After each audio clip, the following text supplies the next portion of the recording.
CMR shopping mall Dasara ధమాకా offers అద్భుతమైన offers తో పాటు అబ్బురుపరిచే స్పాట్ గిఫ్ట్స్.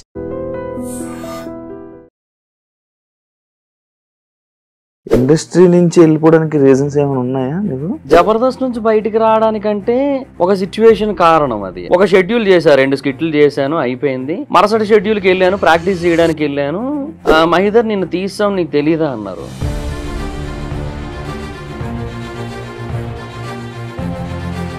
జబర్దస్త్ లో రాజకీయం నడుస్తుంది, భజన చేయడం కానీ లేకపోతే వాళ్ళ వెనక తిరుగుతూ. జీవనన్న వాళ్ళ అబ్బాయి బర్త్డే అని చెప్పి మొత్తం అందరినీ తీసుకెళ్లి పార్టీ ఇచ్చాడు ఇంటికి, భజన కోసమే.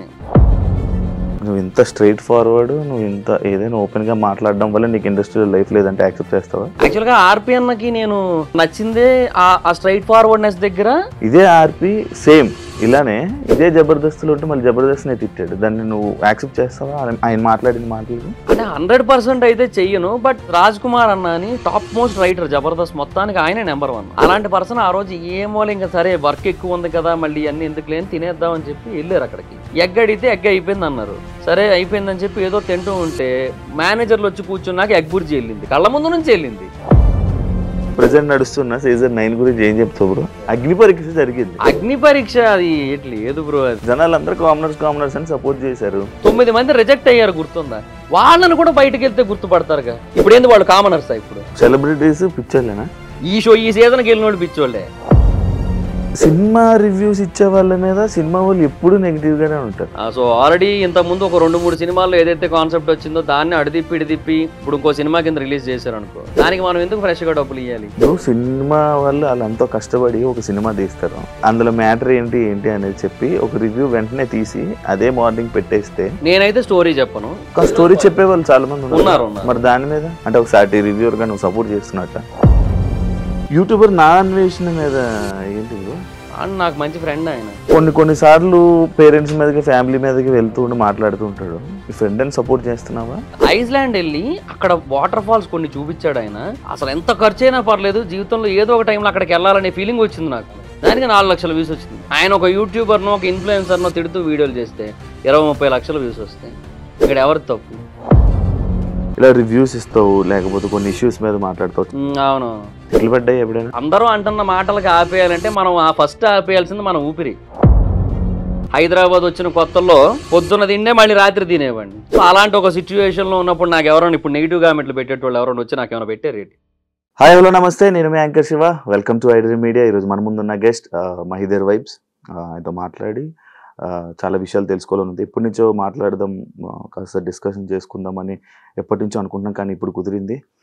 తనతో మాట్లాడి తన బిగ్ బాస్ జర్నీ, తన యూట్యూబ్ జర్నీ అండ్ తన పర్సనల్ లైఫ్ జర్నీ గురించి మనకు తెలియనివి తెలుసుకునే ప్రయత్నం అయితే చేద్దాం. హాయ్ బ్రో, ఎలా ఉన్నావు? హాయ్ బ్రో, బాగున్నాను. బాగున్నా. చాలా నాళ్ళు అయింది కలిసి చాలా నాళ్ళు అయిపోయింది. ఇంటర్వ్యూ చేద్దాం అవ్వట్లే, కుదరట్లే. ఏదో ఒక సిచ్యువేషన్ కదా. నేను వైజాగ్ వెళ్ళిపోవడం, మీరు అటు వచ్చిన నేను ఇక్కడ ఉండడం, ఎట్లా అయిపోయింది. ఎందుకు వైజాగ్ వెళ్ళిపోయావు? అంటే ఇంకా యూనో ఎలాగా ఇంకా షోస్ అవన్నీ ఇంక పక్కన పెట్టాను. సో ఇంకా మూవీ రివ్యూస్ అది ఎక్కడి నుంచి అయినా చేయొచ్చు. అండ్ రెండోది 1AM షోస్ ఇప్పుడు అక్కడే పడుతున్నాయి, అదొక అడ్వాంటేజ్ అయింది అనుకోని షిఫ్ట్ అయిన తర్వాత. అదొకటి. తర్వాత నాకు బిజినెస్ ప్లాన్స్ ఉన్నాయి. సో కొంచెం మా హోమ్ టౌన్ లో స్టార్ట్ చేసుకుంటే బెటర్ కదా అని స్టార్ట్ చేసి దర్ఫీ అని ఒక కెఫే స్టార్ట్ చేశాను. బాగా నడుస్తుంది. ఇండస్ట్రీ నుంచి వెళ్ళిపోవడానికి రీజన్స్ ఏమైనా ఉన్నాయా నీకు? అంటే ఇంకా బేసిక్ గా ఇండస్ట్రీ అంటే పర్టికులర్ గా జబర్దస్త్. నేను వేరే ఎలాగో మూవీ సైడ్ అలాగే ఏం ట్రై చేయలేదు కదా. సో జబర్దస్త్ అంటే నేను రావడమే జబర్దస్త్ అనుకుంటూ వచ్చాను హైదరాబాద్ కి. సో జబర్దస్త్ లో అనుకున్నంత వరకు క్లిక్ అయ్యాను, టీమ్ లీడర్ కూడా అయ్యాను, అన్ని అయిపోయి. బట్ అదే కొన్ని రీజన్స్, కొన్ని సిచ్యువేషన్స్ జరిగాయి అక్కడ. లేదంటే ముందునేమో అట్లీస్ట్ ఆర్టిస్ట్ గా జబర్దస్త్ లో కంటిన్యూ అవుతును.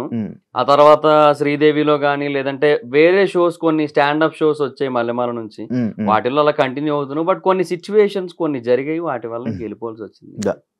మహిదర్ అంటే ఒకానొక టైంలో జబర్దస్త్ మీద ఎలిగేషన్స్ చేసిన మహిదర్ ఉన్నాయి.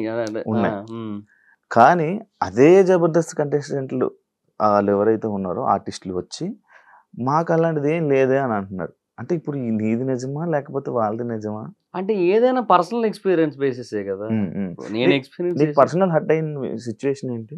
ఏది ఏ విషయంలో? జబర్దస్త్ నుంచి బయటికి రావడం కానీ లేకపోతే లోపల జరుగుతున్న సిచ్యువేషన్స్ కానీ. అంటే జబర్దస్త్ నుంచి బయటికి రావడానికంటే ఒక సిచ్యువేషన్ కారణం అది. అదేంటంటే ఇక మా టీం తీసేశారు కరోనా తర్వాత. నన్ను జీవన్ టీమ్ లీడర్స్ గా పెట్టారు కదా. కరోనా తర్వాత మా టీం తీసేసి శంకర్ అన్నని తాగుబోతు రమేష్ అన్నని తీసుకొచ్చారు. వాళ్ళు ఏదో కొత్తగా ట్రై చేయాలనుకున్నారు. మేబీ రేటింగ్స్ బాగా వస్తాయేమో, ఓల్డ్ పీపుల్ నౌన్ పీపుల్ కదా అని తీసుకొచ్చారు. ఓకే. తర్వాత నన్ను చంటి అన్న టీంలో వేశారు. అయితే ఆర్టిస్ట్ గా కంటిన్యూ అవుతున్నాను. ఓకే. బట్ చంటి అన్న ఏంటంటే ఒక 2-3 స్కిట్లలో బాగానే ఇచ్చారు కానీ అందరు మొత్తం నేను 4 షెడ్యూల్లో 5 షెడ్యూల్లో చేశాను నేను. బట్ అది ఏమైపోయిందంటే ఒక కొన్ని క్యారెక్టర్స్ ఉంటాయి. అంటే అవి టీంలో ఇంపార్టెంట్ మెంబర్ అనుకున్న వాళ్ళకి ఇచ్చేదైతే ఖచ్చితంగా కాదు. ఎందుకంటే జబర్దస్త్ ఒక ప్యాటర్న్ ఉంటుంది, దాన్ని బట్టి ఇస్తారు. జైలు కొట్టే క్యారెక్టర్ ఒకటి ఉంటది. సో దానికి ఒకరోజు నాకు ఇచ్చారు ఆ క్యారెక్టర్. సో అవి చేశాను నేను. ఆయన చెప్పారు, నేను చేశాను, అయిపోయింది. ఎందుకంటే నేను అన్న ఇలాంటివి నేను చెయ్యనన్నా అంటే యారగెంట్ ఫీల్ అవుతారు, అలా యారగెన్స్ గా మాట్లాడినట్టు ఫీల్ అవుతారు. అందుకని అలా ఏం చెప్పకుండా చేశాను. కానీ నాకు బాధ వేసింది. సో ఆల్రెడీ టీమ్ లీడర్ గా చేసా. సో వేరే టీంలో ఆర్పి అన్న టీంలో లీడ్ గా 120 స్కిట్ల దాకా చేసా. సో ఇన్ని చేసిన తర్వాత ఇంకా మరి అలా అంటే నాకు ఇబ్బంది కనిపించింది. So team మారుతానన్నాను. రమేష్ అన్న టీంకి వేశారు. ఒక షెడ్యూల్ చేశారు, 2 స్కిట్లు చేశాను, అయిపోయింది. మరుసటి షెడ్యూల్కి వెళ్ళాను, ప్రాక్టీస్ చేయడానికి వెళ్ళాను. రమేష్ అన్న అంటే అందరూ కూర్చొని ఉన్నారు. రమేష్ అన్న వచ్చారు. అప్పుడు మహిదర్ నిన్ను తీస్తాం, నీకు తెలీదా అన్నారు. నాకు తెలియదు అన్న, నాకు ఎవరు చెప్పలే, మీరు కూడా చెప్పలే కదా అంటే, అదే డైరెక్షన్ డిపార్ట్మెంట్ చెప్తానన్నారు, చెప్పారు అనుకున్నాను వాళ్ళు అన్నారు. నాకు ఎవరు చెప్పలేదని చెప్పి డైరెక్షన్ డిపార్ట్మెంట్ దగ్గరికి వెళ్ళా. వాళ్ళు చెప్పింది ఏంటి, బేసిక్గా ఈయన దాంట్లోంచి శాంతికుమార్ గారు బయటికి వెళ్ళారు కదా, నీకు అక్కడ పెట్టింది. ఆయన మళ్ళీ వచ్చేసారు. అండ్ ఆయనతో పాటు నరేష్, మన జబర్దస్త్ నరేష్ ఉంటాడు కదా, తను కూడా వచ్చేసాడు ఆ టీంకి. So Naresh punch based and drama based artist కదా. సో ఇంకా ఇద్దరు పంచ్ బేస్డ్ ఆర్టిస్టులు ఎందుకు, నువ్వు తను అని చెప్పి ఇంకా అట్లా నిన్ను పక్కన పెట్టాము. చూద్దాం వేరే ఏదైనా టీంలో ఇరికిద్దాంలే అన్నారు. అదే అన్న, అది నాకు చెప్పొచ్చు కదా ముందే. చెబితే నేను అక్కడికి వెళ్ళిపోయి డైరెక్ట్గా ప్రాక్టీస్కి వెళ్ళిపోయి అక్కడ అందరి ముందు కూర్చొని అక్కడ టీమ్ లీడర్ వచ్చి నిన్ను ఆల్రెడీ తీసావు, నువ్వు ఇక్కడ ఏం చేస్తున్నావు అన్నట్టుగా ఆయనతో అనిపించుకోవాల్సిన అవసరం నాకేముంది. నేను ఇంట్లోనైనా ఉండును, మా ఫోన్లో మాట్లాడుకుని నెక్స్ట్ షెడ్యూల్కి వద్దును, ఈ షెడ్యూల్ రాకపోయినా ఏముంది చెప్పు, నెక్స్ట్ షెడ్యూల్కి వద్దును చెప్పాల్సింది కదా అంటే, అదే నువ్వు అంత పెద్దగా ఏం ఫీల్ అవ్వవు కదా, పట్టించుకోవు కదా అని నీకు చెప్పలేదు అన్నారు. అంటే కొంచెం ప్రాక్టికల్గా ఉంటా కానీ మరి ఇంత ప్రాక్టికల్గా ఉండలేం కదా. అక్కడ కొంచెం బాధ వేసింది. నేను మనిషినే కదన్నా, నాకెందుకు బాధ వేసి చెప్పండి. ఇట్లా ఏమి ఒక ఇన్ఫర్మేషన్ లేకుండా ఏది చెప్పకుండా చేసేస్తానంటే, అప్పుడు అక్కడ నాకు ముందు చెబితే నేను ఈరోజు రాకపోదును, వచ్చి అక్కడ అట్లా అనిపించుకోకపోదును కదా అని ఆ మూమెంట్ లో నాకు అనిపించింది, this is not my place ఇంకా ఎనీ మోర్ అని చెప్పి. ఇంకా అంతే. ఇంకా ఆ మూమెంట్ లో వెళ్ళాను, కీర్తి గారి దగ్గరికి వెళ్ళాను. సార్ని ఇట్లా, సార్ నేను ఇంకా ఉండలేను సార్, టీమ్ లీడర్ గా అయితే ఉంటాను లేంటి వెళ్ళిపోతాను అన్నాను. సార్ ఏమో ఏమైనా అదిరిన్ సైడ్ ఏమైనా ఆఫర్స్ ఏమైనా వచ్చాయా అన్నారు. అప్పటికి అదే కొత్తగా పెట్టారు, 3 months అయింది అది పెట్టి. భరత్ అన్న, నితిన్ అన్న, చంద్రన్న, ఆర్పి అన్న. సో అడిగారు, లేదా అదేం లేదు సార్, నాకు ఇక్కడ ఇట్లా అయ్యింది, ఎదురైంది కొన్ని సిచ్యువేషన్స్, సో నేను ఉండలేను సార్, టీమ్ లీడర్గా అయితే ఉంటానంటే వెళ్ళిపోతాను అన్నాను. ఓ 3 days టైం ఇవ్వమన్నారు. ఆ తర్వాత 3 days తర్వాత లేదన్నారు. సరే అని వచ్చాను. ఏంటి ప్రాబ్లం, నీ కంటెంట్ ప్రాబ్లమా లేకపోతే? అంటే ఆల్రెడీ టీమ్ లీడర్స్ ఫిల్ అయిపోయి ఉన్నాయి స్లాట్స్. ఇంకా ఒకవేళ నాకు ఇవ్వాలి అంటే ఇంకొకరితో టైఅప్ చేయాలి, కొలాబ్ చేయాలి ఇంకొకరు ఎవరో ఒకరితో, అలాగే చేయాలి. అదే ఆప్షన్ ఉంది. ఆ ఆప్షన్ ఏమైనా ఇస్తారేమో అనుకున్నాను. బట్ వాళ్ళు ఏంటంటే ఆ టైంకి ఇంకొక టీమ్ లీడర్ని కొలాబ్ చేస్తే పేమెంట్స్ పెంచాలి కదా. సో మళ్ళీ ఇప్పుడు ఎందుకంటే ఇద్దరు టీమ్ లీడర్స్ ఉంటే ఒక పేమెంట్, ముగ్గురు ఉంటే ఒక పేమెంట్ ఇవ్వాలి కదా, మ్యాండేటరీ అది. సో అందుకని ఇంకా వాళ్ళు కూడా కొంచెం ఆ టైంలో అంత ఇంట్రెస్ట్ చూపించలేదు. సో అయిపోయింది. జబర్దస్త్ లో రాజకీయం నడుస్తుంది. లైక్ ఒక ఆర్టిస్ట్ ఇంకొకరితో లైక్ భజన చేయడం కానీ లేకపోతే వాళ్ళ వెనక అది ఉంటదా? ఉంటది. పార్టీలు ఉంటాయి ఊరికే. ఇప్పుడు మేము టీమ్ లీడర్ అయ్యామా, మేము టీమ్ లీడర్ అయిన తర్వాత మా జీవనన్న, అంటే నేను జీవనన్న కలిసి కదా టీమ్, జీవనన్న వాళ్ళ అబ్బాయి బర్త్డే అని చెప్పి మొత్తం అందరినీ తీసుకెళ్లి పార్టీ ఇచ్చాడు. ఇంటికి తీసుకెళ్లి పార్టీ అంటే తెలుసు కదా, కొంచెం మంచిగా అన్నీ ఉంటాయి, మటను, చికెను, బాటిల్ అన్నీ ఉంటాయి, అవి ఉన్నాయి. అది ఏందో అన్నెసెసరీ కదా. బట్ అది ఎందుకంటే మంచి కోసం, అంతే, భజన కోసమే. తర్వాత మళ్ళీ భోజనాలు పెట్టించాం. అదేంటి అందరూ పెట్టిస్తారు, టీమ్ లీడర్ అయిన ప్రతి ఒక్కరు ఒక షూటింగ్ రోజు భోజనం పెట్టిస్తారు, నాన్ వెజ్. అది మేము పెట్టించాం. అది అందరికీ పెట్టించాం కాబట్టి అది భజన కిందకి రాదు. అది ఏదో ఫార్మాలిటీ అన్నట్టు ఉంటుంది. అది వేరు. బట్ ఇంక ఇట్లాంటివన్నీ ఉంటాయి. ఇది ఏదో మా జీవన దగ్గర నుంచి ఒకసారో 2 సార్లు జరిగింది. బట్ ఇంక మిగతా వాళ్ళ దగ్గర నుంచి జరుగుతూనే ఉంటది మొత్తం. అప్పుడున్నంత ఇది మళ్ళీ ఇప్పుడు లేదు కదా. షో జబర్దస్త్ మొత్తం పడిపోయింది కదా. పడిపోయింది అంటే పాత వాళ్ళు అందరూ వెళ్ళిపోయారు కదా. అందరూ వెళ్ళిపోయారు బ్రో. ఇంక ఇప్పుడు ఏం చూస్తారు అంటే ఇంకొకటి టైమింగ్స్ కూడా ఈ టైంకే నువ్వు చూడాలి అంటే ఆడియన్స్ కూడా రెడీగా లేరు. ఆడియన్స్కి ఏంటంటే ఇప్పుడు ఆ ఫ్లెక్సిబిలిటీ కావాలనిపిస్తుంది. సో సోషల్ మీడియాలో, ఓటీటీలో, యూట్యూబ్ లో అలా చూసుకోవడానికి ఇష్టపడుతున్నారు. అలా చూస్తే రేటింగ్లు రావుగా. అందుకే ఒక వీక్ లేట్ గా టెలికాస్ట్ చేస్తున్నారు యూట్యూబ్ లో చూసాను. బట్ అయినా ఇంకా యూజ్ ఉండట్లా. అండ్ ఇంకోటి కామెడీ కూడా రిపీట్ అయిపోయిన ఫీలింగ్ వచ్చేస్తుంది. మరి ఇప్పుడు మళ్ళీ లైక్ అంటే కొత్త మళ్ళీ పాత వాళ్ళని తీసుకుని వచ్చి మళ్ళీ కొత్తగా జబర్దస్త్ అనేది మళ్ళీ స్టార్ట్ చేసింది. నేను పిలవలే. లేదు రియూనియన్ పిలవలేదు. రియూనియన్ కూడా పిలవలేదు. దానికే పిలవలేదు. మళ్ళీ టీమ్ లీడర్ కి పిలుస్తారా? దాని మీద రివ్యూ కూడా చేసావు కదా, అలా ఉంటదా అని. నేను ఒక వీడియో చేసా. అది ఎందుకు చేశానంటే నాకు రాఘవ్ గారు ఫోన్ చేశారు. ఫోన్ చేసి ఇట్లా మహేందర్ గారు బాగున్నారా అని జనరల్ గా అప్పుడప్పుడు ఫోన్ చేస్తుంటారు. ఆయన రాఘవ్ గారు మంచి ఆయన ఏదో పర్పస్ ఉంటేనో అని కాకుండా జనరల్ గా కూడా ఫోన్ చేస్తారు. చేశారు ఇట్లాగా ఎలా ఉన్నారండి, ఏంటి బాగుందా మొత్తం అట్లా అని చెప్తున్నప్పుడు నేను అడిగా నార్మల్గా ఏంటి సార్ ఇప్పుడు ప్రజెంట్ పరిస్థితి ఏమైనా అప్డేట్స్ ఏంది, ఇప్పుడు అదే ఫ్లోనా లేంటే ఏమైనా మారుతుందా అంటే లేదండి కొన్ని మార్పులు చేస్తున్నారు, శ్రీపాద గారు మళ్ళీ వస్తున్నారు, ఇట్లా కొన్ని చేస్తున్నారు, పాత వాళ్ళని మళ్ళీ తీస్తున్నారు, ఇట్లా ఉంది అని చెప్పారనమాట. ఫోన్లేండి అని చెప్పి నేను ఇంకా అదే టాపిక్ మీద ఒక వీడియో కూడా చేశాను నేను యాక్చువల్లీ. ఓకే. ఎప్పుడు వచ్చేసావు నువ్వు జబర్దస్త్కి? ఎందుకు వచ్చావు? నార్మల్గా యాక్టింగ్ ఫీల్డ్కి ఎందుకు వచ్చావు? అంటే జనరల్ గా నేను జాబ్ 2016 లో నేను ఫైజర్ అని ఒక ఫార్మా కంపెనీలో జాబ్ చేస్తూ ఉండేవాడిని. బానే చదివావు కదా? అంటే బానే అంటే డిప్లొమా వరకు చదివా. బట్ అప్పటి వరకు టాపరే, చదివినంత వరకు టాపరే, బానే చదివేవాడిని, మంచి మార్క్స్ ఉండేవి. బట్ మా ఫాదర్ నాకు డిప్లొమా సెకండ్ ఇయర్ లో ఎక్స్పైర్ అయిపోయారు. అది 3.5 years కోర్స్. అది శాండ్విచ్ కోర్స్ అంటారు. శాండ్విచ్, నాన్ శాండ్విచ్ అని ఉంటాయి అనమాట. Non sandwich 3 years, sandwich 3.5 years ఉంటాయి డిప్లొమాలో. సో అది ఎందుకు అన్నారో మాకు అర్థం కాదు. తర్వాత ఎవడో జోక్ గా చెప్పుకుంది ఏంటంటే ఈ 3.5 years వాళ్ళకి ఇంకో 6 months వేస్ట్ అయిపోతాయి కదా, ఆ 6 months శాండ్విచ్ అయిపోద్ది వాళ్ళకి, కాబట్టి అలా శాండ్విచ్ కోర్సులు అంటారని చెప్పి అట్లా జోకులు వేసుకునే వాళ్ళం. అయితే మెటలర్జీ నాది, డిప్లొమా ఇన్ మెటలర్జీ. సో చాలా టఫ్ అండ్ థియరిటికల్ సబ్జెక్ట్ అది. దాంట్లో కూడా చాలా బాగా చదివేవాడిని, అంతా బాగుండేది. బట్ మా ఫాదర్ ఎప్పుడైతే ఎక్స్పైర్ అయిపోయారో మా మదర్ నన్ను 2.5 ఏళ్ళు చదివించడానికి చాలా ఇబ్బంది పడ్డారు. సో ఇంకా తర్వాత అంతకంటే అంటే కష్టం కదా. సో దాని బేసిస్ మీద నేను జాబ్ కొట్టాను. మా క్లాస్ నుంచి 7 మంది వెళ్ళాం. నాకు ఒక్కడికే జాబ్ వచ్చింది మా బ్రాంచ్ నుంచి. సో హ్యాపీ జాబ్ చేసుకుంటున్నా. బట్ అక్కడ నాకు ఒక ప్రాబ్లం ఉంది. నేను స్ట్రైట్ ఫార్వర్డ్ పర్సన్. నాకు ఎప్పుడైనా కొన్ని విషయాల్లో రాంగ్ జరుగుతుంది, ఎస్పెషల్లీ అది నాకు ఎఫెక్ట్ అవుతుంది అంటే నేను మాట్లాడతా. నాకు అది జరిగింది అక్కడ. ఏబిసి జనరల్ జీ 4 షిఫ్ట్లు ఉంటాయి అక్కడ. మాది సి పడింది అనుకో, వర్క్ బిలో జరగాలనుకో, అక్కడ జరగదు వర్క్. ఆ షిఫ్ట్ ఇన్ఛార్జ్ అందరికంటే సీనియర్, మా షిఫ్ట్ ఇన్ఛార్జ్ అందరికంటే జూనియర్. ఆయన ఏం చేసేవాడు, ఏదో మెషిన్ లో రిపేర్ వచ్చిందనో లేదంటే టైంకి ప్రొడక్ట్ రాలేదనో ఏదో ఒకటి చెప్పి వర్క్ మొత్తాన్ని కూడా డిలే చేసి మా షిఫ్ట్ కి వేసేవాడు. మా షిఫ్ట్ ఇన్ఛార్జ్ ఏమో సరే మనం అలాగే చేద్దామంటే లేదు మనం చేసేయాలి అనేవాడు. ఎందుకు, వాడికి ఫర్దర్ గా వచ్చే బెనిఫిట్ల కోసం. వాడి దాంట్లో ఎక్కువ వర్క్ అయ్యిందంటే ఆబ్వియస్లీ వాడికి పేరు కదా, సో దానికోసం అని చెప్పి చేయించేవాడు. ఇలా ఒక 4 సార్లు జరిగింది. నాకు చిరాకేసింది. చెప్తుంటేనేమో మహిదర్ హమ్ చోటీ లోగ్ హేనా ఉస్కే సామ్నే, so we have to adjust అనేవాడు ప్రతిసారి కూడా. అంటే హిందీ, ఆయన తెలుగు రాదు. ఇట్లా చెప్తా ఉండేవాడు. ఇంకా నాకు చిరాకేసి మేనేజర్కి వెళ్ళి వీళ్ళందరి మీద కంప్లైంట్ ఇచ్చాను. అందరూ నాకే అగెనిస్ట్ అయిపోయారు, మేనేజర్తో సహా నన్నే తిట్టారు. వీళ్ళందరి మీద, మేనేజర్ మీద కూడా కలిపి సీనియర్ జనరల్ మేనేజర్ కంప్లైంట్ ఇచ్చాను. ఇట్లా మిస్టేక్ అక్కడ జరుగుతుంటే నన్ను బ్లేమ్ చేస్తున్నారు, మళ్ళీ అడిదిరిగి దాన్ని అసలు సాల్వ్ చేయడం మానేసి అనేసి. అతను నన్నే తిట్టాడు. అంటే ఇంకా నన్నే ఏమంటారు సీరియస్ అయ్యాడు నా మీదే మొత్తం అంతా. వీళ్ళందరి మీద హెచ్ఆర్ డిపార్ట్మెంట్ కంప్లైంట్ చేశాను.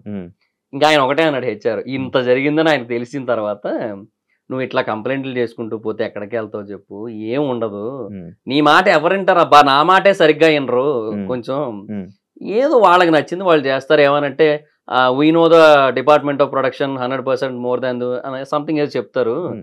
సో అలాంటప్పుడు మనం వాళ్ళకి ఏమంటాము, నువ్వు చెప్పింది వినేస్తే ఇంకేమి, నువ్వే అడ్జస్ట్ అవ్వాలి, నువ్వు ట్రైనీ జూనియర్ ఎగ్జిక్యూటివ్, నువ్వు నీ పొజిషన్ కి నువ్వు ఎక్స్పెక్ట్ చేసే కమాండింగ్ ఏమైనా సంబంధం ఉందా అంటే ఇంకా నేను ఇంకేం చేయాలో అర్థం కాక ఆయన ఒకటే అన్నాడు, ఉంటే ఉండు లేదా మానేసే అబ్బా, అది ఏం ఈ నోటీస్ పీరియడ్ లో గట్రా కూడా ఏమొద్దు, డైరెక్ట్ గా ఒక మెయిల్ పెట్టేసి వెళ్ళిపో, మానేయాలనుకుంటే ఏ రోజైనా నేను చూసుకుంటాలే అన్నాడు ఆయన. నీకు అంటే లైక్ నువ్వు ఇంత స్ట్రైట్ ఫార్వర్డ్, నువ్వు ఇంత ఏదైనా ఓపెన్ గా మాట్లాడడం వల్ల నీకు ఇండస్ట్రియల్ లైఫ్ లేదంటే యాక్సెప్ట్ చేస్తావా? అది కూడా ఉంది, బట్ దాని వల్ల కూడా కొంతవరకు మేబీ నాకు కొంచెం ఏమంటారు ఆ సపోర్ట్, ఆ రీచ్ అనేది వచ్చింది. యాక్చువల్గా ఆర్పిఎన్కి నేను నచ్చిందే ఆ స్ట్రైట్ ఫార్వర్డ్నెస్ దగ్గర, అండ్ రెండోది నా మెమరీ పవర్ దగ్గర. బేసిక్ గా స్కిట్ లో జబర్దస్త్ లో ఏంటంటే వాళ్ళ డైలాగులు మటుకే వాళ్ళు గుర్తుపెట్టుకుంటారు, నేను అలా కాదు, స్కిట్ మొత్తం గుర్తుపెట్టుకొని అందరితో నేను ప్రాక్టీస్ చేయిస్తాను. స్టేజ్ మీద ఒకళ్ళు ఎవరైనా మర్చిపోతే అందరికీ నేనే అందిస్తా. సో అదొక్కటి ఆర్పిఎన్ నాకు బాగా నచ్చింది, అందుకు తీసుకున్నారు అట్లా. సో ఓకే, ఆ స్ట్రైట్ ఫార్వర్డ్నెస్ నాకు దెబ్బ కొట్టిందిలే కొన్నిసార్లు, అది ఒప్పుకుంటా. నేను బోల్డ్ దొబ్బులు పడ్డాయి నాకు దానివల్ల, కానీ ఇంకా తప్పదు. ఆర్పి గురించి మాట్లాడుతున్నావు కాబట్టి, ఇదే ఆర్పి సేమ్ ఇలానే ఇదే జబర్దస్తులు ఉంటే మళ్ళీ జబర్దస్త్ నే తిట్టాడు, దాన్ని నువ్వు యాక్సెప్ట్ చేస్తావా ఆయన మాట్లాడిన మాటలకి? అంటే 100% అయితే చెయ్యను, బట్ కొన్ని కంప్లైంట్స్ అయితే వాస్తవమే. ఇప్పుడు అక్కడ ఎలా ఉంటదంటే రైటర్లకి ఆర్టిస్టులకి ఇంపార్టెన్స్ ఇవ్వకుండా మేనేజర్లకి ఫుడ్ విషయంలో ఇంపార్టెన్స్ ఇవ్వడం అనేది జరిగింది. ఒకరోజు రాజ్ కుమార్ అన్న అని టాప్ మోస్ట్ రైటర్ జబర్దస్త్ మొత్తానికి, ఆయనే నెంబర్ 1. అలాంటి పర్సన్ ఆయన ఎప్పుడో కానీ ఇక్కడ తిండబ్బా ప్రొడక్షన్ లో, ఆయన బాక్స్ తెప్పించుకుంటాడు, లేదంటే ఆయన ఆర్డర్ పెట్టుకుని తింటాడు ఆయన. అలాంటి పర్సన్ ఆ రోజు ఏమో ఇంకా సరే వర్క్ ఎక్కువ ఉంది కదా మళ్ళీ అన్ని ఎందుకు లేని తినేద్దాం అని చెప్పి వెళ్ళారు అక్కడికి. ఎగ్ అడిగితే ఎగ్ అయిపోయింది అన్నారు. సరే అయిపోయిందని చెప్పి ఏదో తింటూ ఉంటే మేనేజర్లు వచ్చి కూర్చున్నాక ఎగ్ బుర్జీ వెళ్ళింది, కళ్ళ ముందు నుంచి వెళ్ళింది. వెళ్తా ఉంటే ఇందాక అయిపోయింది అన్నావు కదా, ఇప్పుడు ఎక్కడి నుంచి వచ్చింది అంటే ఇది మేనేజర్ల కోసం సెపరేట్గా ఉంచింది. పెద్ద గొడవ అయింది, చాలా పెద్ద ఇష్యూ అయింది. నెక్స్ట్ డే ఏం చేశారు చెప్పన, ఓవరాల్గా ఎగ్ తీసారు. ఇప్పుడు ఏం చేయాలి, యాక్చువల్గా అందరికీ ఎగ్ పెట్టాలి, అది కదా చేయాల్సింది. ఎగ్ మొత్తం తీసారు. ఇంకా మిగతా జోకులు వేసుకున్న ఫోన్లే రైస్ కోసం గొడవ లేదు, రైస్ కోసం తీసేసిన మొత్తం అని చెప్పి ఇంకా అట్లా అయిపోయింది అక్కడ పరిస్థితి. ఉన్నది బ్రో, కొన్ని ఉన్నాయి అక్కడ. అంటే నేనేమంటానంటే అక్కడ పర్సనల్ ఇంట్రెస్ట్లు ఉంటాయి, ఒకరికి కొంతమంది అంటే ఫేవరిజం ఉంటది, దాన్ని బట్టి చూపిస్తుంటారు. అది అసిస్టెంట్ డైరెక్టర్లకి కావచ్చు, డైరెక్టర్స్ లో కావచ్చు, ఉండొచ్చు ఏమో. బట్ 100% అని నేను చెప్పను. నాకు 1-2 చోట్ల ఎఫెక్ట్ అవుతుంటది, నా కళ్ళ ముందు తెలుస్తుంటది నాకు ఇట్లా జరిగి ఉండొచ్చు అని చెప్పి. నాకు ఎఫెక్ట్ అయ్యింది, నేను అర్థం చేసుకోగలను, నాకు ఆ మాత్రం తెలివి లేదా, తెలుస్తుంది కదా ఏ రీజన్స్ వల్ల అనేసి. వాళ్ళు ఏదో కవర్ చేసుకుంటారు స్కిట్ కోసం, స్కిట్ బాగా రావడం కోసం, అది ఇదని అంటారు. బట్ అది ఓవరాల్ గా ఏ కారణం చేత అలా జరుగుతుందో మనకు అర్థం అవుతుంది కదా, జరిగాయి అట్లా అంతే. జాబ్ వదిలేసి ఇండస్ట్రీకి వెళ్ళావు, ఏం నేర్చుకున్నావు నువ్వు? అక్కడ అవ్వలేదు, ఇప్పుడు ఇక్కడ జాబు లేదు నీకు, ఇక్కడ జబర్దస్త్ లో నీకు కావాల్సిన ఫీల్డ్ లేదు. అంటే ఇనీషియల్ గా నేను అనుకున్నదైతే నేను అచీవ్ చేయగలిగాను అట్లీస్ట్. సో ఆది అన్న స్కిట్లు చూశాను స్టార్టింగ్ లో, నాకు నేను అలా రాయగలను అనిపించింది, అదే కాన్ఫిడెన్స్ తో వెళ్ళాను. ఒక 5 స్కిట్లు రాసుకొని, ప్రొడక్షన్ రెడ్ అన్న అని ఒక ఆయన ఉంటారు, ఆయన నన్ను సరే నువ్వు ఈ రోజు కాదు షూటింగ్ 18న ఉంది, ఆ రోజు రా తమ్ముడు జూలై 18 అని చెప్పి ఆ రోజు పిలిపించి వెంకన్నకు పరిచయం చేశాడు. వెళ్ళాను, వెంకన్న దగ్గర రైటర్ గా ఒక 7 షెడ్యూల్ చేశా, తర్వాత ప్రకాష్ అన్న టీమ్ లో ఆర్టిస్ట్ గా ఒక 7 షెడ్యూల్ చేశా, అభి అన్న టీమ్ కి వెళ్ళా, అట్నుంచి అవినాష్ అండ్ కార్తీక్ అన్న టీమ్ కి వచ్చా, ప్రసాద్ అండ్ నరేష్ టీమ్ కి వచ్చా, లాస్ట్ అండ్ ఫైనల్ గా ఆర్పి అన్న టీంకి వచ్చాను. సో చాలా మంచి పేరు వచ్చింది, ఇప్పటికీ బయటకు వెళ్తే గుర్తుపడతారు, జబర్దస్త్ కదా అండి మీరు, జబర్దస్త్ లో చేశారు కదా అని చెప్పి. అంటే అప్పటికిప్పటికీ బాడీలో టూ మచ్ చేంజెస్ రాలే, కొంచెం లావ్ అయ్యాను, కొంచెం ఫేస్ సేమ్ ఉంది, ఫేస్ కొంచెం సిమిలర్ గానే ఉండడం వల్ల గుర్తుపడుతుంటారు ఇప్పటికీ కూడా. సో అందువల్ల ఏంటంటే అది ఉంది ఇప్పటికి. టీమ్ లీడర్ అవ్వాలనుకున్నా, టీమ్ లీడర్ అయిపోయాను, 18 స్కిట్లు చేశాను. ఇంకా అది అయిపోయింది. ఇంకా అంటే నేను అందులో అచీవ్ చేయాలనుకున్నది అయిపోయింది. తర్వాత అప్పుడు కూడా కంటిన్యూ అవుతును, ఎందుకంటే నాకు ఇష్టం కాబట్టి. ఎందుకంటే నేను ఓన్లీ జబర్దస్త్ అనుకునే వచ్చా ఇండస్ట్రీకి, సినిమాలు అది ఏం లేదు నాకు, అలా అనుకుని వచ్చా, అందులో ఉంది నేను. బట్ అదే జరిగిన కొన్ని సిచ్యువేషన్స్ వల్ల ఇంకా అయిపోయింది. మహిదర్ వైబ్స్ ఏంటి అది పేరు ఎందుకు పెట్టావు? అది అంటే అప్పట్లో ఏదో ఒక యూనిక్ నేమ్ ఉండాలి అనేది ఒక పాయింట్, మళ్ళీ నా పేరు కూడా ఉండాలనేది ఒక పాయింట్. సో ఆ టైంలో ఎక్కడో అలా చదువుతూ ఉంటే గుడ్ వైబ్స్ బ్యాడ్ వైబ్స్ అని చెప్పి సంథింగ్ అలా ఉంటాయి కదా. సో అవే అలా చూస్తూ అది కొన్ని కొటేషన్లు ఏవో చదివినప్పుడు సరే వై నాట్ మహిదర్ వైబ్స్, అంటే నీ వైబ్స్, నా వైబ్స్, నా నుంచి ఎట్లాంటి వైబ్స్ వస్తాయి కొన్ని కంటెంట్స్ మీద అనే ఆస్పెక్ట్ మీద పెట్టాను. స్టార్టింగ్ లో కొంతమందికి అది పలకడం నాక మహిదర్ వైబ్సా, ఎంతమంది వైబ్స్ అన్నా అనేటోళ్ళు, అట్లా ఉండేది. రివ్యూస్ ఇస్తూ ఉంటావు అవునవును లైక్ జనరల్ టాపిక్ మీద రివ్యూ ఇస్తావు, అవునవును సినిమా టాపిక్ మీద రివ్యూ బిగ్ ఇస్తావు, బాస్ మీద బిగ్ బాస్ మీద కూడా రివ్యూస్ ఉంటాయి. ఒక్కొక్క టాపిక్ గురించి మాట్లాడుకుంటాం. ఓకే జనరల్ టాపిక్స్ మీద రివ్యూస్ ఇచ్చినప్పుడు నీకు ఎంత ఇన్ఫర్మేషన్ తెలుసు, నీకు నచ్చింది నువ్వు చెప్తావా, లేకపోతే బయట జరిగిందే ఎలా తెలుసుకుని నువ్వు చెప్తావు? అంటే నీ ఒపీనియన్ అన్నట్టు చెప్పేస్తుంటావు. లైక్ ఒకటి డిసైడ్ చేసేస్తావు. ఒకటి ఇప్పుడు ఒక వైఫ్ ఒక బాయ్ ఫ్రెండ్ ఒక గర్ల్ ఫ్రెండ్, వీళ్ళిద్దరికి గొడవలు అయ్యింది, ఈయన చంపేసింది ఈయన చంపేసింది, ఒకరి మీద తప్పు అన్నట్టు మాట్లాడేసి రివ్యూ చెప్తూ ఉంటావు. అనుకుందాం ఎలా చెప్తున్నావు, నీకు ఎలా వస్తుంది ఇన్ఫర్మేషన్, ఏమి ఇది చేస్తావు, రీసెర్చ్ చేసి చెప్తావు? బేసిక్ గా ఏమంటే దాని గురించి వేరే వాళ్ళు అంటే వాళ్ళకి తెలిసిన వాళ్ళు ఎవరో ఒకరు డెఫినెట్ గా మీడియా ముందుకు వస్తారు, మాట్లాడతారు.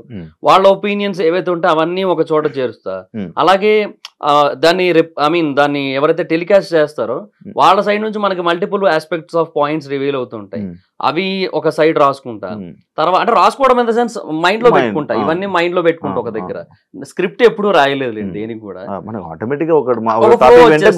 ఒక ఫ్లో వచ్చేస్తుంది, అర్థమైపోతుంది. తర్వాత కొన్ని ఆర్టికల్స్ ఉంటాయి, న్యూస్ ఆర్టికల్స్, అది తెలుగులో కావచ్చు ఇంగ్లీష్ లో కావచ్చు, న్యూస్ ఆర్టికల్స్ ఉంటాయి. ఆ ఆర్టికల్స్ అన్ని కూడా రిఫర్ చేస్తాను, వాటి గురించి అర్థం చేసుకుంటా. సో ఓవరాల్ గా చదివినప్పుడు మనకున్న ఆ ఏమంటారు ఆ సెన్స్, ఆ సిక్స్ సెన్స్ అనలేము, అది జస్ట్ లైక్ మనకు అనిపిస్తుంది, ఏదో అనిపిస్తుంది కదా ఆ మూమెంట్ లో. సో ఇది రైట్ ఇది రాంగ్ అని అనిపిస్తుంది కదా, ఆ బేసిస్ మీద చెప్తాను. ఒకవేళ అక్కడ ఒపీనియన్స్ మ్యాటర్ అయినట్టయితే, అక్కడ ట్రూత్ ఏమీ రివీల్ కాలేదు ఇంకా అన్నట్టయితే అప్పుడు నా ఒపీనియన్ చెప్పేస్తాను. ట్రూత్ రివీల్ అయితే దాని గురించే మాట్లాడుకుంటాం అంతే.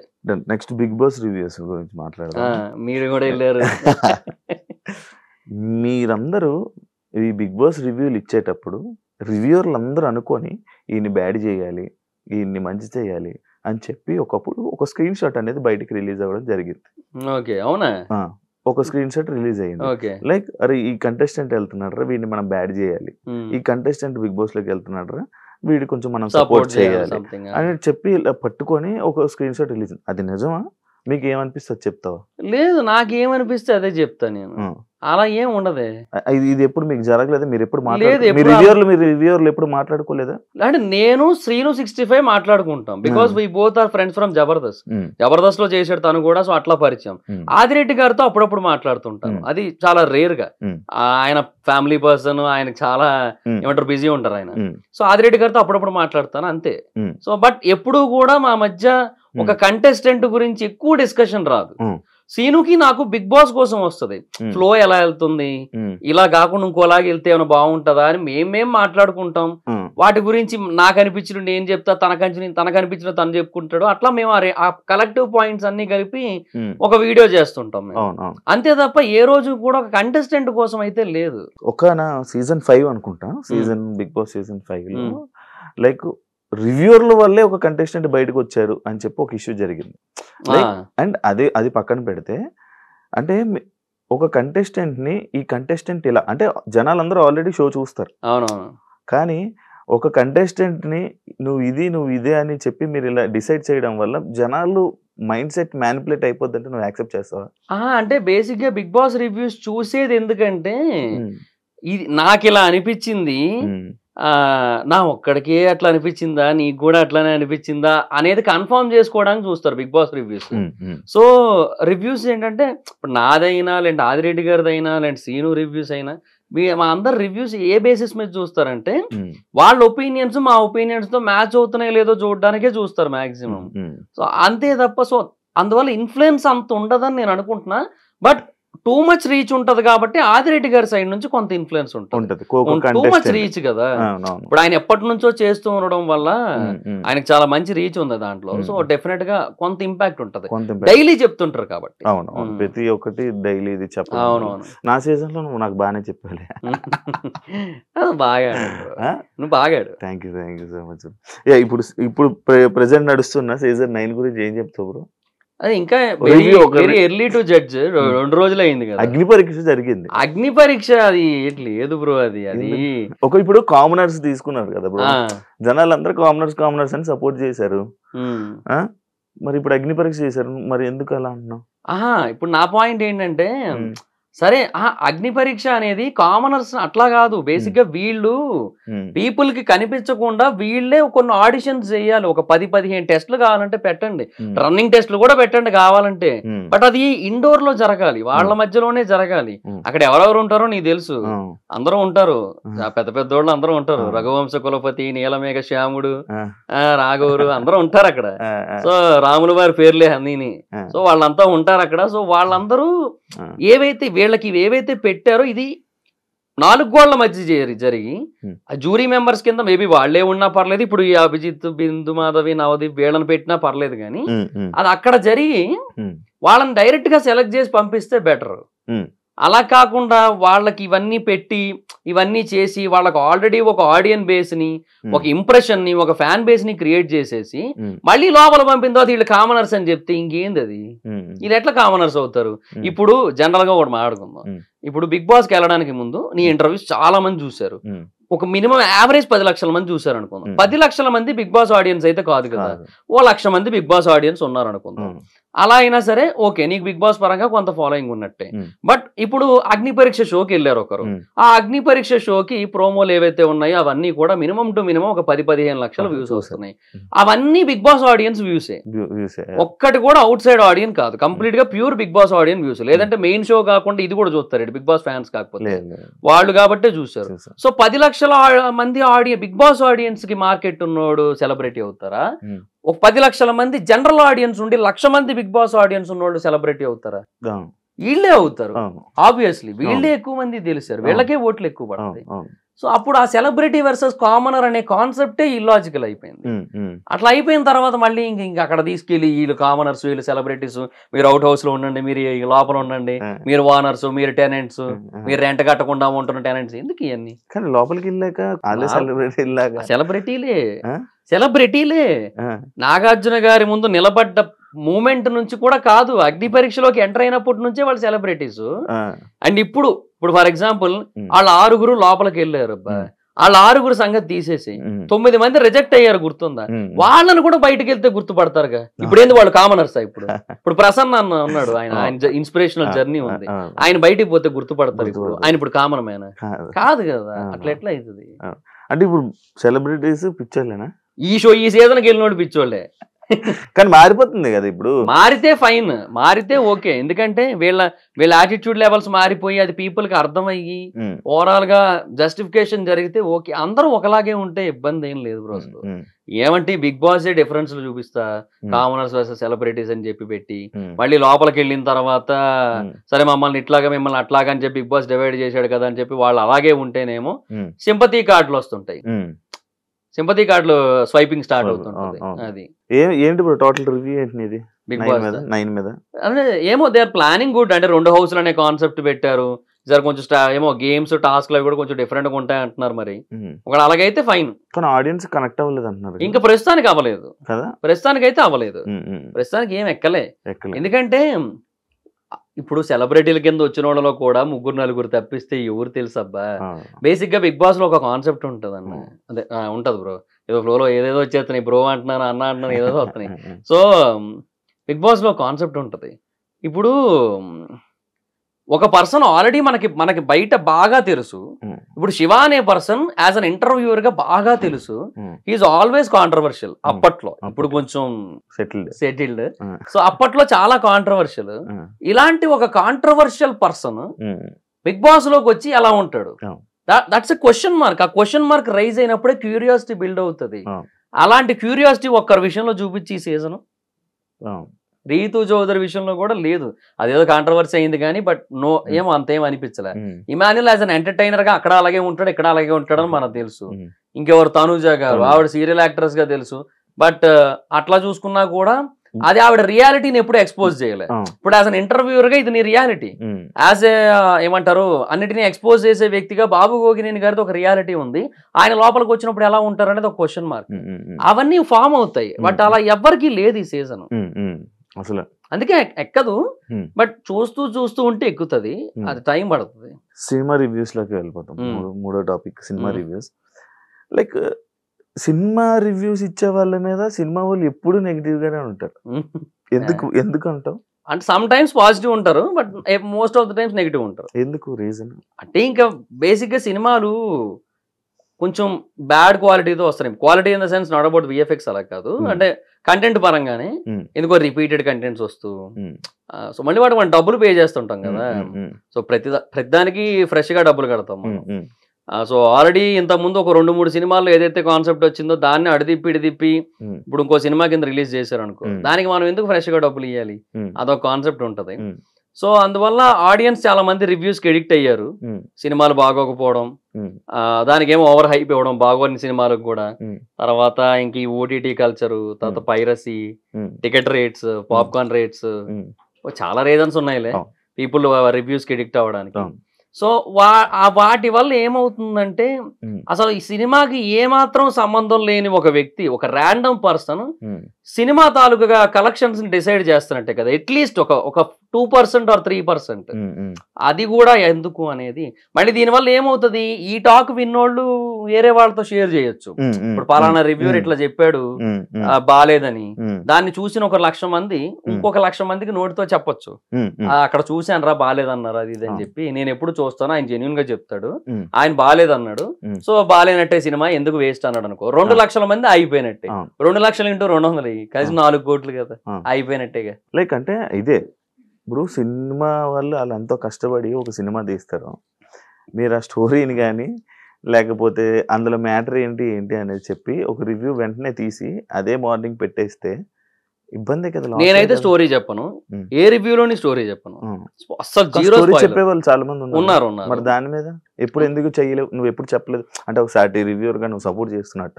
లేదు, అని నేను ఎప్పుడు స్టోరీ నా దాంట్లో ఏ రోజు రివ్యూలు ఉండదు. ఫస్ట్ హాఫ్ ఇలా ఇలా ఇలా, ఇంటర్వెల్, సెకండ్ హాఫ్, క్లైమాక్స్, ఈ ఆస్పెక్ట్స్ ఉంటాయి తప్ప ఏ రోజు నేను స్టోరీ ప్లాట్, బేసిక్ ప్లాట్ కూడా రివీల్ చేయను నేను. ఏ రోజు ట్రైలర్ లో ఏదైనా కనబడితే దాన్ని బట్టి చెప్తాను అంతే, ఎందుకంటే అది ఆల్రెడీ అందరూ చూసుంటారు కాబట్టి అంతే. కానీ ఆడియన్స్ ఆపేస్తున్నారు కదా మీరు. ఆపేయడం అంటే ఇప్పుడు అదే అంటున్నా, బేసిక్గా ఒక సినిమా బాగున్నా బాగోకపోయినా చూద్దామని ఆల్రెడీ డిసైడ్ అయ్యి ఉన్నట్టయితే ఎవరు రివ్యూస్ ఏం చెప్పినా నో యూస్ వెళ్ళిపోతారు దానికి. ఒక సినిమా బాగుంది అని టాక్ వస్తే వెళ్దాము, లేదంటే లేదు, ఇప్పటి వరకు రిలీజ్ అయిన టీజర్ ట్రైలర్ చూస్తుంటే అంతంత మాత్రంగానే ఉంది అని అనిపించినట్టయితే అప్పుడు రివ్యూస్ కోసం వెయిట్ చేస్తారు. అప్పుడు రివ్యూస్ ఇంపాక్ట్ ఎక్కువ ఉంటది, బాగుందంటే వెళ్తారు, బాగాలేదంటే వెళ్ళరు. కొన్ని సినిమాలు ఉంటాయి అసలు ఎంత మంచి టాక్ వచ్చినా కూడా వెళ్ళొద్దని డిసైడ్ అవుతారు, అదంతే. ఇంకా ఇప్పుడు ఫర్ ఎగ్జాంపుల్ కొన్ని సినిమాలకి ఇప్పుడు జనరల్ గా ఇప్పుడు రివ్యూస్ లో ఒక 2 lakh వ్యూస్ 3 lakh వ్యూస్ వచ్చిన కొన్ని సినిమాలకి బాగుంది అని టాక్ వచ్చినప్పుడు కలెక్షన్స్ ఒక 50 కోట్లు దాటి ఉండొచ్చు.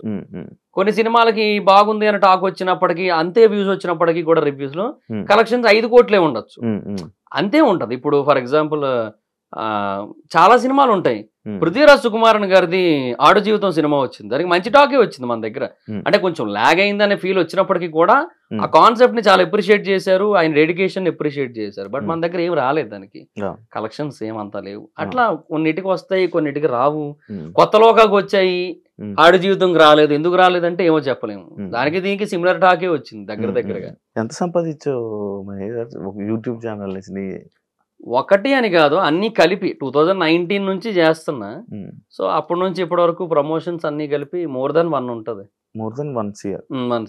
1 year యూట్యూబ్ నుంచి. అంటే జబర్దస్త్ జబర్దస్త్ నుంచి ఏం రాలేదు పెద్ద. ఎంత ఇచ్చేవాళ్ళు అప్పుడు? అందరూ 1000 రూపాయలే. ఆర్పిఎన్ నాకు ఫస్ట్ 70 స్కిట్లకి 1000 రూపాయలు ఇచ్చారు, తర్వాత ఒక 50 స్కిట్లు 60 స్కిట్లకి 2000 ఇచ్చారు. 70 స్కిట్లు 1000? ఎప్పుడు 2019 అంటే అంతే. 19 అంటే 18 నుంచి ఆర్పిఎన్ దగ్గర 18 నుంచి చేశాను నేను. 18 కూడా కాదు, 17 ఎండింగ్ లోనే ఎప్పుడో చేశాను నేను ఆర్పిఎన్ దగ్గర. అప్పటి నుంచి చేస్తున్నా అన్న దగ్గర. సో అప్పటి నుంచి అనమాట. యూట్యూబర్ నా అన్వేషణ మీద ఏంటి బ్రో? నాకు మంచి ఫ్రెండ్ ఆయన ప్రస్తుతానికి. అంటే చాలా మందికి బూతులు తిడుతున్నారు, వల్గారిటీ ఉంటుందా? ఫుల్ ఉంటది. కొన్ని సార్లు పేరెంట్స్ మీదకి ఫ్యామిలీ మీదకి వెళ్తూ మాట్లాడుతూ ఉంటాడు. ఫ్రెండ్ అని సపోర్ట్ చేస్తున్నావా? లేదు, సపోర్ట్ ఏం లేదు. నేను దాన్ని ఏమంటారు, అది కరెక్ట్ కాదని చెప్తాను. But end of the day audience encouragement ఉంది దానికి. ఆయన ఐస్లాండ్ వెళ్ళి అక్కడ వాటర్ ఫాల్స్ కొన్ని చూపించాడు. ఆయన వరల్డ్స్ బెస్ట్ వాటర్ ఫాల్ అనిపించింది నాకు అక్కడ. ఆయన క్యాంపింగ్ వేసుకొని వ్యాన్ తో అది డ్రోన్ షాట్లు చూపించాడు. అసలు ఎంత ఖర్చు అయినా పర్లేదు జీవితంలో ఏదో ఒక టైంలో అక్కడికి వెళ్ళాలనే ఫీలింగ్ వచ్చింది నాకు. అంత బాగుంటది అది. దానికి 4 లక్షల వ్యూస్ వచ్చినాయి. ఆయన ఒక యూట్యూబర్ నో ఒక ఇన్ఫ్లుయెన్సర్ నో తిడుతూ వీడియోలు చేస్తే 20-30 లక్షల వ్యూస్ వస్తాయి. ఇక్కడ ఎవరి తప్పు? చూడకూడదు అట్లాంటివి. నేను అదే అంటున్నా, ఇప్పుడు ఇట్లాంటి వాటిని ఎంకరేజ్ చేస్తున్నారు. 18+ డైలాగుల్ని, 18+ కంటెంట్ ని వాటిని ఎంకరేజ్ చేస్తున్నారు. అటు బూతులు మాట్లాడుతున్నా కూడా త్యాగరాజ కీర్తనలు లేదంటే శ్రీశ్రీ మహాప్రస్థానం అన్నట్టు వింటున్నారు వాటన్నిటిని కూడా. మరి ఇంకా అయ్యే చెప్తారు వాళ్ళు. శ్రీశ్రీ మహాప్రస్థానం ఎందుకు చెప్తారు? ఇయ్యే ఎక్కువ వింటున్నప్పుడు అంతే ఉంటది. రివ్యూస్ అవును 9 కి బిగ్ బాస్ ఇస్తున్నా హైదరాబాద్ వైబ్స్ లోనే. ఓన్లీ బిగ్ బాస్ రివ్యూస్ మీద ఎంత సంపాదిస్తామా? ఒక అంటే పెర్ సీజన్ ఒకవేళ బాగా ఎక్కువ వీడియోలు చేస్తే మంత్ కి ఒక 2 lakhs అబౌవ్ వస్తుంది. 2 lakhs అంటే నాకు ఇంకా అంత రీచ్ లేదు కదా. నేను ఎక్కువ వెళ్తుంది కదా బానే. అంటే ఒక 3 lakhs వరకు కూడా వచ్చు. 2 lakhs to 3 lakhs మధ్యలో ఉంటది. 3 వరకు టచ్ అవ్వచ్చు. ఒక సీజన్ మొత్తానికి 15 వరకు వెళ్ళొచ్చేమో ఒకవేళ బాగా క్లిక్ అయితే. అక్టోబర్ నవంబర్ మంత్ లో మనకి ఆర్పిఎం ఎక్కువ ఉంటది కదా, అప్పుడు మేబీ క్లిక్ అయితే ఎక్కువ రావచ్చు. 3 నెలలకు 15 లక్షలు, 4 నెలల కంటే 3 నెలలు 15 రోజులు కలిపి అట్లా ఏమైనా రావచ్చు. బట్ నేనేమంటే నాకు already Mahidhar vibes, trending topics, facts and mysteries, ఇప్పుడు బిజినెస్ పెట్టా కొత్తగా, ఇవన్నీ ఉండడం వల్ల అన్ని చేయలేను, తక్కువే వస్తుంది. ఇప్పుడు తగ్గించాను. కంటెంట్ డౌన్ కూడా అయింది మధ్య. కంటెంట్ కూడా ఎక్కువ పెట్టలేకపోతున్నా. హైదరాబాద్ వచ్చా ఇప్పుడు, ఇక్కడ కుదరట్లేదు చేద్దామంటే. ఎంత అయింది బిజినెస్ పెట్టడానికి? అరౌండ్ ఒక అంటే 60 దాకా అయింది. 60 lakhs. పెళ్లి అయింది కదా రీసెంట్, కట్నమా? అదేట్లేదు. ఏంటి పెళ్లి? లవ్ మ్యారేజా? లవ్ మ్యారేజా? ఎప్పటి నుంచి లవ్? అంటే 2024 జనవరి 1 నుంచి. ఎక్కడ, ఎలాగా అంటే చెప్తావు ఒకసారి. అంటే తను ఆంధ్ర యూనివర్సిటీలో ఎంఎస్సీ చేస్తుంటారు. వైజాగ్ అంటే తనది రాజమండ్రి, ఎంఎస్సీ కోసం ఆంధ్ర యూనివర్సిటీ. సో అట్లా నా సబ్స్క్రైబర్ కొంచెం అలా ఇన్స్టాలో మెసేజ్ చేసి, అయ్యో నా ఎన్ని సబ్స్క్రైబర్లు మెసేజ్ చేశారో చూడు, రిప్లై ఇవ్వలేం బ్రో, భయం. మళ్ళీ నువ్వే రివ్యూ ఇస్తావు, శివరాజు రిప్లై ఇచ్చాడని చెప్పి. ఎందుకు బ్రో? నాకు సరిపోయింది. లేదు, పెళ్లి చేసుకుంటే ఎవరేమనరు కదా, అది కూడా కరెక్ట్. సారీ చెప్పు, అది కూడా కరెక్ట్. సో ఆ తర్వాత ఇంకా అట్లాగా ఇంకా కాసేపు ఒక 2-3 టైమ్స్ నార్మల్ గా మెసేజ్ చేసుకుని, ఆ తర్వాత అట్లా మాట్లాడుకుని కొంచెం తర్వాత ఒక రోజు అట్లా బీచ్ రోడ్ లో కలిసి అలా ఫ్రెండ్షిప్ అనేది బిల్డ్ అయింది. అట్లా అలా లవ్ అయిపోయి లవ్ మ్యారేజ్ చేసుకున్నా. అట్లా అరేంజ్ మ్యారేజ్ అనుకున్నా నేను. నువ్వు మ్యారేజ్ అయిపోయి నేను వైజాగ్ వెళ్ళిపోయాను బ్రో అంటే. మ్యారేజ్ ముందే వెళ్ళిపోయాను నేను. 2023 ఫెబ్లోనే వెళ్ళిపోయాను. ఫెబ్లో వెళ్ళిపోయావు. హైదరాబాద్ లో మంచి ఆపర్చునిటీస్ ఉంటాయి కదా నీకు, ఎందుకు వైజాగ్? అంటే వెళ్ళిపోయాను ఇంకెందుకంటే నాకు బేసిక్ గా కొంచెం అది ఎలా అంటే నాకు బిజినెస్ మీదే కాన్సన్ట్రేషన్ ఎక్కువ ఉంది. మొదటి నుంచి బిజినెస్, ఇప్పుడని కాదు, స్టార్టింగ్ నుంచి 2019, 18 ఆ టైం నుంచి కొంచెం బిజినెస్ అంటే బాగా ఇంట్రెస్ట్ ఉండేది. సో ఎప్పటికైనా బిజినెస్ పెట్టాలని ఉంది. కొంత ఇన్వెస్ట్మెంట్ ఎలాగో గ్యాదర్ అయ్యింది. సో ఓకేలే అని చెప్పి ఇంకా అలా చేద్దాం అనుకున్నా. హోమ్ టౌన్ అయితే బెటర్ కదా కొంచెం అని ఒకటి. రెండోది ఏంటంటే ఇంకా మూవీ రివ్యూస్ ఎక్కడి నుంచి అయినా చేసుకోవచ్చు కదా. పైగా ఇప్పుడు 1 AM షోలు అక్కడే పడుతున్నాయి, కొంచెం అదొక అడ్వాంటేజ్ కూడా ఉంది కదా. సరే ఇంకా బెటర్లే అని చెప్పి ఇంకా అటే వెళ్ళాను. వైజాగ్ సొంత ఊరు కదా, అంతే. ఇక్కడికి రావట్లే అప్పుడప్పుడు వస్తున్నా అంతే, చాలా రేర్ గా. రీసెంట్ టైమ్స్ లో యూట్యూబ్ లో రివ్యూస్ అనగానే కానీ లేకపోతే ఏదైనా ఒక ట్రెండింగ్ ఉందంటే మన నాగవంశీ గారు వేసే డైలాగులు, పంచ్ డైలాగులు, రివ్యూస్ ఇచ్చే సవాళ్ళు, ఆయన పెట్టే ట్వీట్లు. నువ్వేం చెప్తావు దాని గురించి, ఆయన గురించి? అంటే ఆయన ఫ్రస్ట్రేషన్ కూడా కరెక్టే ఒక రకంగా. ఆయన ఏమంటారు, సినిమాల మీద బతుకుతూ సినిమాలను చంపేయాలనుకుంటే ఎలాగా అంటారు. అది 100% వాస్తవం కదా. కాకపోతే ఆయన సైడ్ కూడా కొన్ని మిస్టేక్స్ ఉంటాయి. ఆయన చిన్న చిన్న వాటికి రియాక్ట్ అవుతుంటారు. ఎవరో ఇప్పుడు ఒక యూట్యూబర్ ఏదో ఒక దగ్గర ఏదో ఒక చిన్న కంపారిజన్ ఏదో చేస్తే దాని గురించి ఈయన ఇంకెక్కడో రౌండ్ టేబుల్ కాన్ఫరెన్స్ పెడుతున్న టైంలో ఈయన వెళ్ళి దాని గురించి మాట్లాడి అన్నెసెసరీ అంటున్నా నేను. సో ఇవన్నీ కూడా అంటే ప్రొడ్యూసర్స్ అనే పర్సన్ ఎప్పుడు కూడా నా దృష్టిలో చాలా స్ట్రాంగ్ పిల్లర్ ఫర్ సినిమా. అంటే ఇప్పుడు ఎవరైతే హీరోస్ ఉన్నారో ఒక 50 మంది హీరోలు ఉన్నారు మన దగ్గర, ఇంకా ఎక్కువే ఉంటారు కూడా. వీళ్ళెవ్వరూ లేకపోయినా ఒక సాలిడ్ ప్రొడ్యూసర్ ఉంటే నిన్ను పెట్టైనా సినిమా తీసేయచ్చు, అవునా? మేబీ అదే కంటెంట్ బాగుంటే వస్తారు అనడానికి ఇప్పుడు బోల్డ్ ఎగ్జాంపుల్స్ మన కళ్ళ ముందే ఉన్నాయి. యానిమేషన్ సినిమా తీసుకుంటాడు అబ్బా పోనీ, ఏది కాదంటే మహావతార్ నరసింహలాగా. ప్రొడ్యూసర్ ఉండాలి, ప్రొడ్యూసర్ అనేటోడు ఉండాలి. ప్రొడ్యూసర్ అనేటోడు ఎప్పుడు కూడా వెళ్ళిపోకూడదు. సో హీరోలు ఉంటే అది క్రేజ్ అదంతా వేరు. ప్రొడ్యూసర్ చాలా ఇంపార్టెంట్. అలాంటి ఒక ఇంపార్టెంట్ పిల్లరు నాకు ఏదో ఆ మూల చిన్న బూజు పట్టింది, నేను దాని గురించే పట్టించుకుంటా, ఇంకా మిగతా పిల్లలు అందరి కోసం పట్టించుకోరంటే ఎట్లా? ప్రొడ్యూసర్స్ ఎప్పుడు కూడా అసలు అంత ఇంటరాక్ట్ కాకూడదు. బార్బలనే కాదు, ఎవరితోని ఇంటరాక్ట్ కాకూడదు, ఎవరిని ఏమంటారు ఓవర్ గా క్రిటిసైజ్ చేయకూడదు, ఓవర్ గా పాజిటివ్ గా చెప్పినప్పుడు ఓవర్ గా పొంగిపోకూడదు. నిన్న ఈటీవీ విన్, నిన్న మొన్న అనుకుంటా ఈటీవీ విన్ పేజ్ ఉంటది కదా ట్విట్టర్ లో, వాళ్ళు బార్బల్ ఇది బాగుందని చెప్పాడని చెప్పి can we say that Little Hearts is a barbell certified film అనొచ్చా అని చెప్పి ఏదో పెట్టాడు అనమాట. ఇప్పుడు బార్బల్ కి సీతారామన్ నచ్చలేదు, ఇప్పుడు ఈటీవీ విన్నాడు Sita Ramam is a worst movie అని చెప్పి ఒక ట్వీట్ వేయగలడా? వేయలేడు. ఇప్పుడు బార్బల్ కి సలార్ సినిమాలో ఉన్నవన్నీ ఇల్లాజికల్ సీన్లు అనిపిస్తాయి. ఇప్పుడు ఈటీవీ విన్నోడు వచ్చి Salaar is the most illogical film in the decade of the Telugu film industry అని ఒక ట్వీట్ వేయగలడా? కాటేరమ్మ కొడుకులు రారా అక్కడికి ఈటీవీ ఆఫీస్ కి? అట్లా ఉంటది కదా. సో అదే అంటున్నా, ఎప్పుడు కూడా you don't need to, I mean అంటే ఏమంటారు, ఒక పర్సన్ ఒపీనియన్ ని సీరియస్ గా తీసుకోవాల్సిన అవసరం లేదు. టూ మచ్ పాజిటివ్ అయినా టూ మచ్ నెగిటివ్ అయినా అంత సీరియస్ అన్నెసెసరీ. పెద్దోళ్ళు చిన్న విషయాలు పట్టించుకోకూడదు, అది నేనేది అనమాట.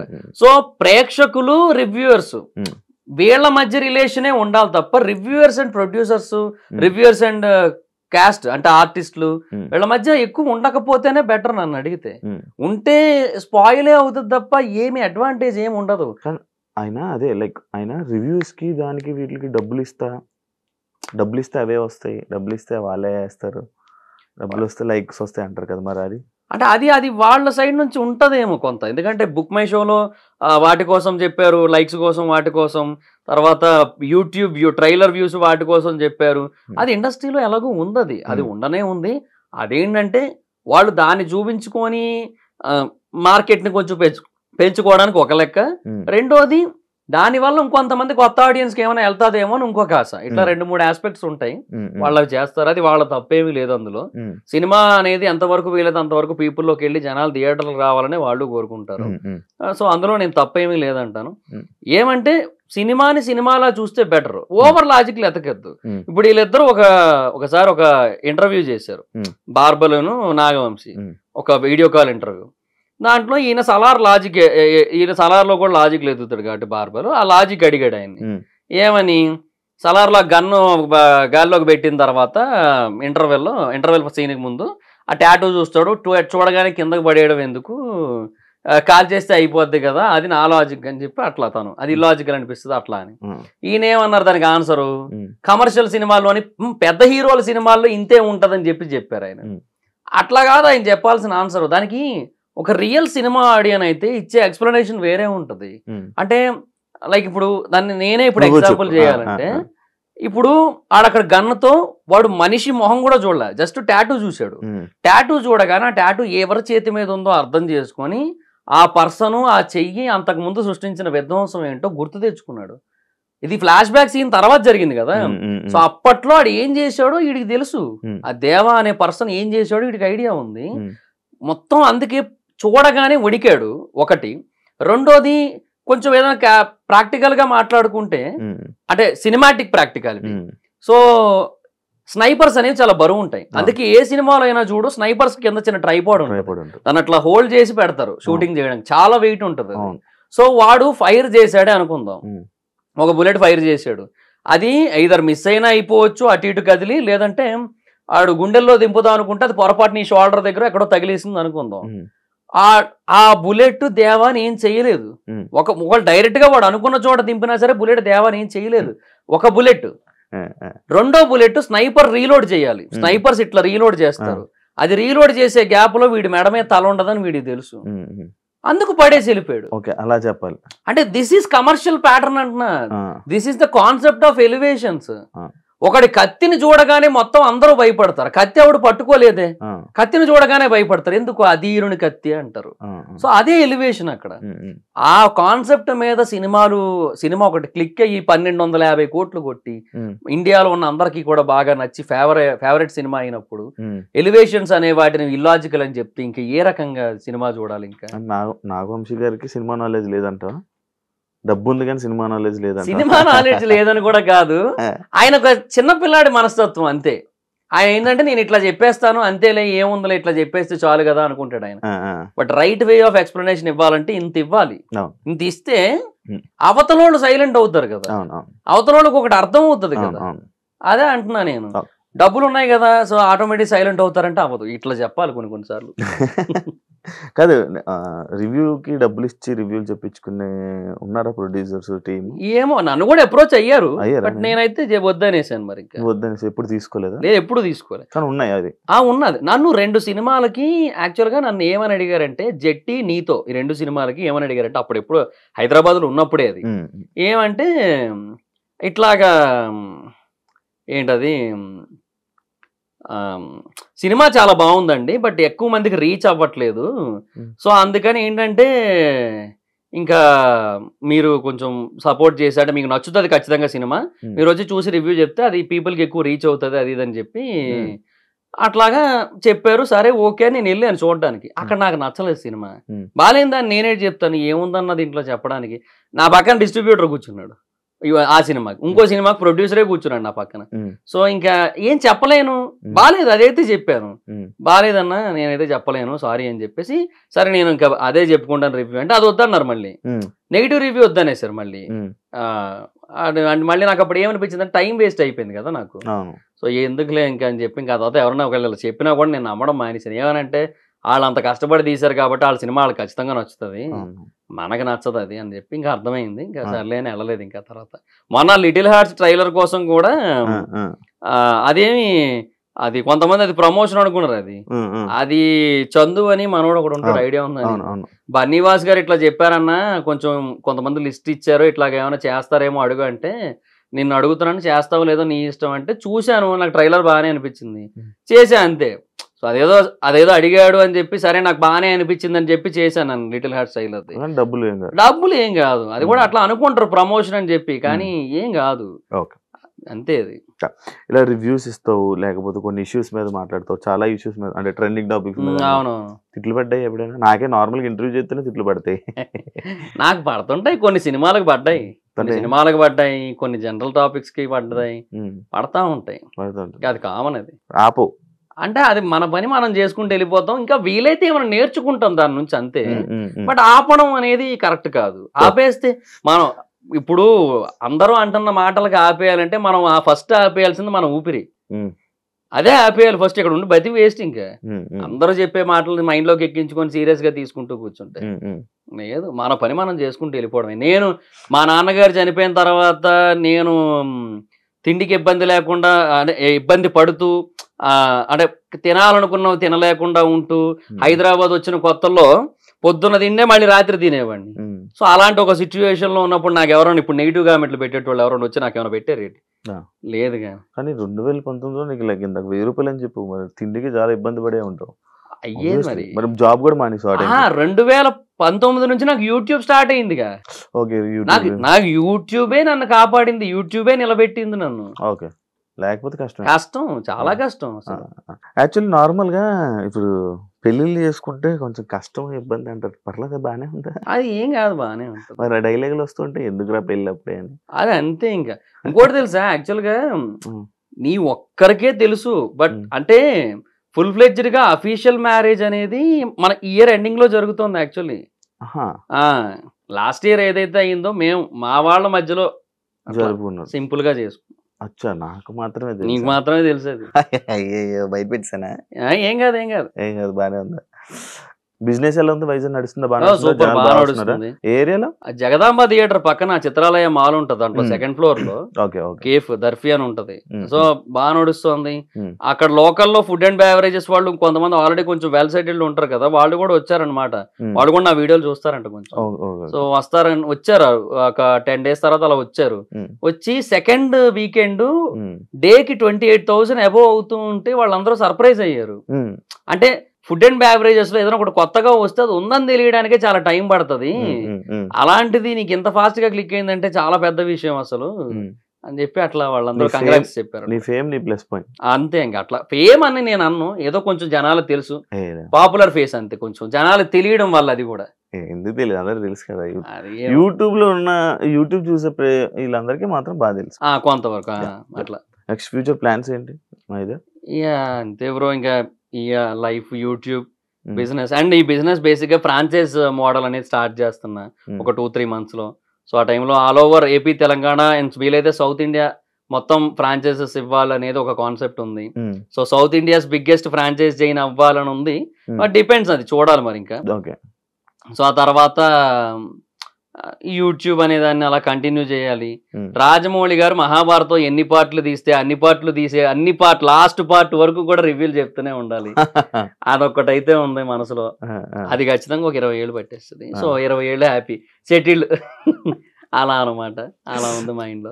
ఇప్పుడు జబర్దస్త్ టచ్ లో ఉన్నారు కదా ఉన్నారు అందరూ. ఇందాక కూడా సీనన్నతోనే ఆది అన్నతో మాట్లాడాను. మంచిగా ఉంటారు. బాగున్నారు. సూపర్. Thank you bro. మంచి అన్ని విషయాలు షేర్ చేసుకున్నాం. Thank you so much interview ఇచ్చినందుకు. ఎప్పటి నుంచి అనుకున్నా కానీ ఫైనల్ గా ఇప్పుడు కుదిరింది. And wish you all the best నీ బిజినెస్ కి, నీ జర్నీకి. Thank you bro. యా, చూసారు కదా ఇంటర్వ్యూ. ఇంకో గెస్ట్ తో మళ్ళీ మేము ముందు కలుస్తాం. అంతవరకు సియా. And for more videos, please subscribe to iDream. Please subscribe to iDream. Please subscribe iDream. And please subscribe to iDream. For more videos, subscribe to iDream. please like, share and subscribe to the channel. Congratulations, iDream. Subscribe to iDream. Subscribe to iDream. So subscribe to iDream Media. iDream ki iDream team andarki huge congratulations. Please subscribe iDream Media. Please subscribe to iDream. Subscribe iDream. Please subscribe to iDream. iDream అంటే నా కళల channel subscribe చేసుకున్న నోరు తిరుగుతలేదు. మీరైతే గంట గుర్తు కొట్టండి. For more such videos, please subscribe to iDream.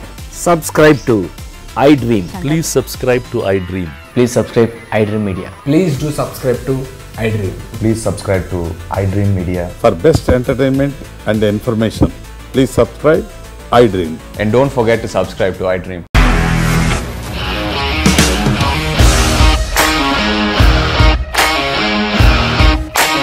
ఇండస్ట్రీలో కమిట్మెంట్ ఇష్యూస్ వస్తే నీకు కూడా వచ్చినట్టు? మార్నింగ్ తీసుకెళ్ళారంటే కొట్టి పడేసాడు.